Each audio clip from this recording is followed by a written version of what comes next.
everyone, it's Rita with Everything Homemade, and in this video I'm going to show you how to harden off your plants. This is such a critical technique that most people overlook, and some people don't even know that they need to do this. I'm going to help you understand this concept so you can have a successful growing season.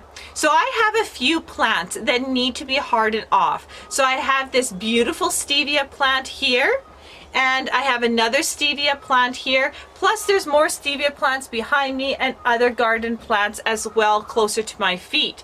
They all need to be hardened off, from tomato plants to pepper plants to stevia plants to parsley, anything that you grow inside and then you want to grow outside needs to be hardened off before you do that.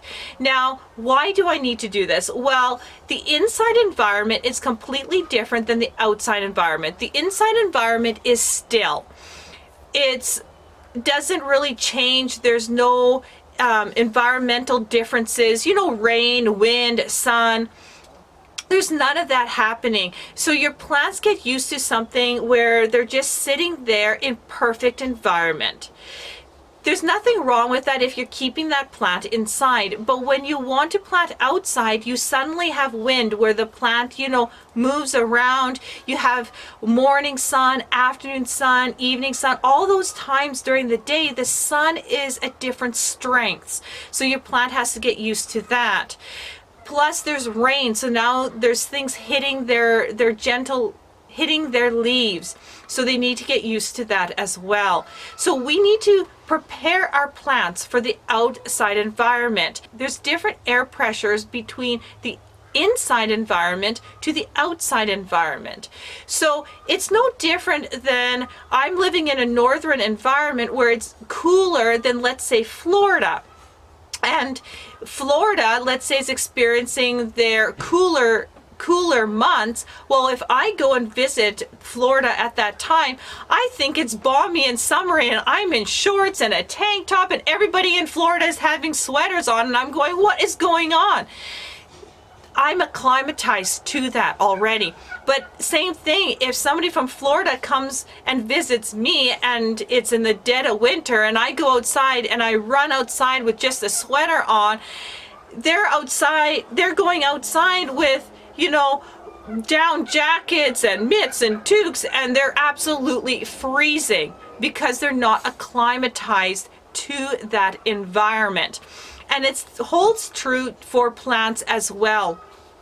They know when their environment changes and they need time to react to it. So this is really simple concept. Basically what you want to do is pick an overcast day like today. You notice that it's a beautiful day. There's no wind. My hair's not even, moving at all. It's absolutely still. And there is sun, but it is definitely behind the clouds. It's also semi-warm. It's not cold, but it's not hot. It's kind of just right. This is when I start hardening off my plants. It's perfect because they don't have to deal with wind or sun. They just got to deal with the pressure, the different air pressure today. And so they're doing really well. So you want to do this for the first day from 4 to 6 hours, get them all outside, and then bring them in. Do that again for the second day, 4 to 6 hours, bring them out, and then bring them in. By the third day, if you're in a climate where the evening temperatures are above freezing, then you can keep your plants outside as long as you maybe shelter them just in case it rains or some kind of weather happens while you're sleeping, but you can keep them outside. But if you're in the weather like I am in May in northern Alberta, Canada, where we're still having temperatures that are dropping below zero in May, then you want to bring them inside. So by day 3 and 4, you can keep them outside for the entire day, but bring them inside in the evening. Now, again, if you're in an area where maybe it gets extremely hot sun in the afternoon, on the third and fourth day, I wouldn't put these plants in full sun. that will stress them out. What will happen is their leaves will droop. They'll start hanging their heads, like this part of the stem right here will just hang. Make sure that they're well watered, but don't put them through that stress when you're having that first week of hardening off.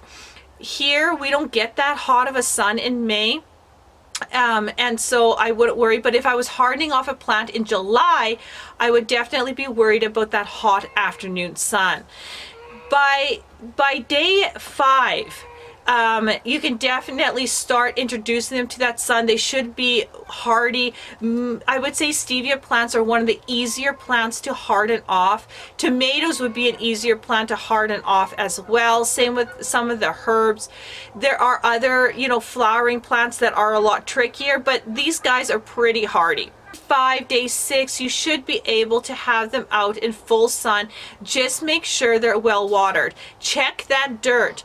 Stevia plants hate being waterlogged, but they do need moisture. So make sure when you touch it, yeah, I can feel the moisture, but it's still loose, like it's not clumping where it's really, really soggy, but it's still moist. Make sure they got adequate water.